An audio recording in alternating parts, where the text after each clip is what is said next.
同你講心咯。我要再一次多謝姚老師拔刀相助，客串做呢次復活節信息分享嘅旁白。大部分信徒都將佢哋嘅焦點放在耶穌死在十字架後復活嘅神蹟上，好多人都會忽略咗佢死而無憾嘅心態。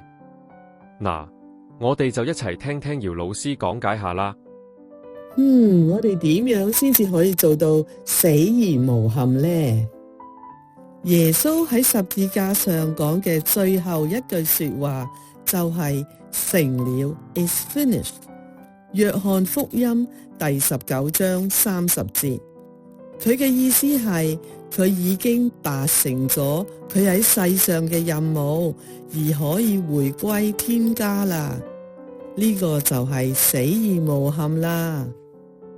咁我哋點樣好似耶穌咁做到死而無憾呢？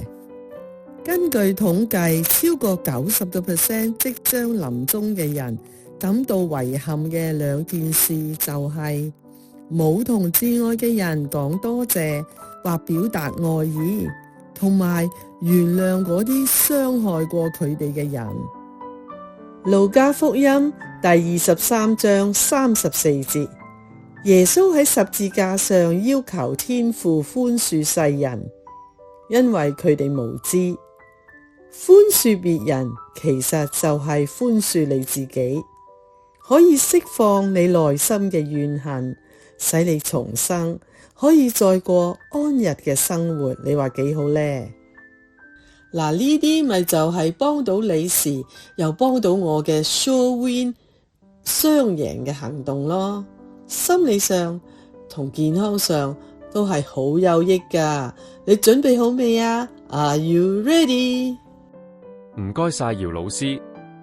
根據我嘅經驗，我寬恕傷害過我嘅人之後，我會好似如釋重負，唔再俾個衰人嘅陰影影響我嘅日常生活，一身輕鬆晒。